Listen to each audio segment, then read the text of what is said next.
bent to shoot around the cliff, of men thawed out and brought to life that had been frozen stiff, of bark pots carried off by flies, of pathways chopped through fog, of woodsman Bill, who, barefoot, kicked the knots on the 12-inch log.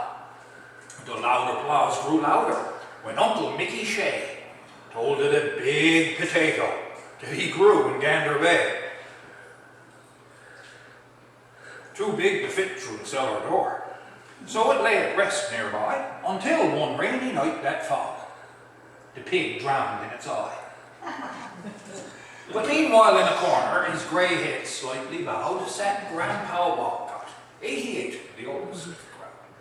Upon his weather-beaten face there beamed a quiet grin when someone shouted, "Grandpa, 'tis your turn to chip in." "Oh no, boys, leave me out," said Grandpa. "Oh, thanks. Don't mind if I do." "Well, all right, boys. If you insist, I'll tell you one that's true. There's a story about jigging squid I'm going to relate. It happened in Pigeon Inlet in 1888. Now I was just a bedlammer then, fishing with me dad, and prospects for that season were looking pretty bad. You see, the Capelin Skull, well, that was over, and it hadn't been too bright. And now, well, here was August come and gone, with nary a squid in sight. Well, day after day we searched for squid, till dark from the crack of dawn. We dug up clams and cocks and hens, till even these were gone, and still no squid. Well, in despair, we give it up for good, and took our gear ashore. We went cutting firewood.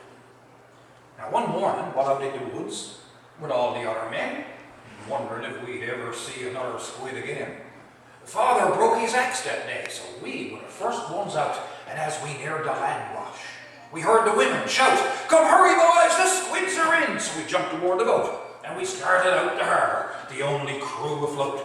But soon our keel began to scrunch, like scraping over skids. "Father," said I, "we've run aground."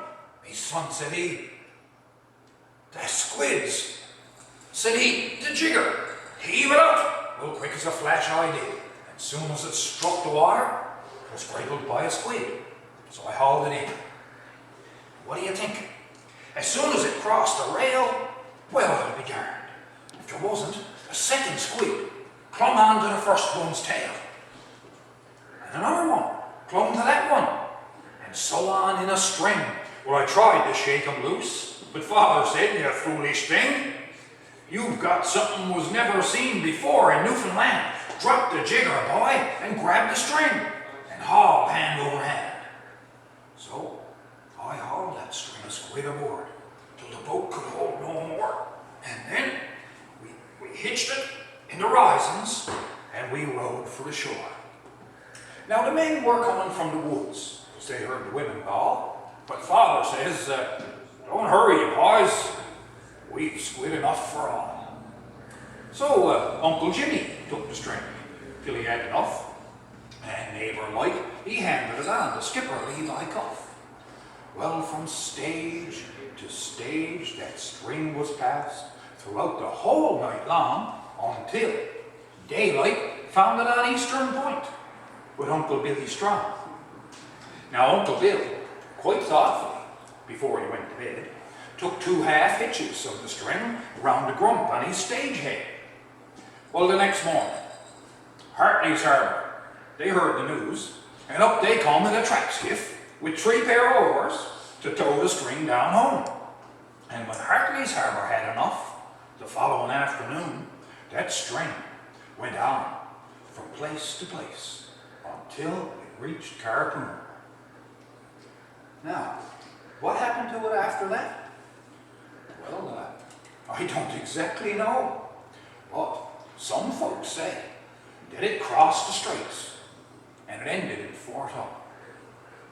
Yes, tall are the tales that fishermen tell when summer's work is done, of fish they've caught and birds they've shot, and crazy risks they've run. But never did a fisherman tell a tale so tall by half a mile as Grandpa Walcott told that night in the smokeroom on the Clyde.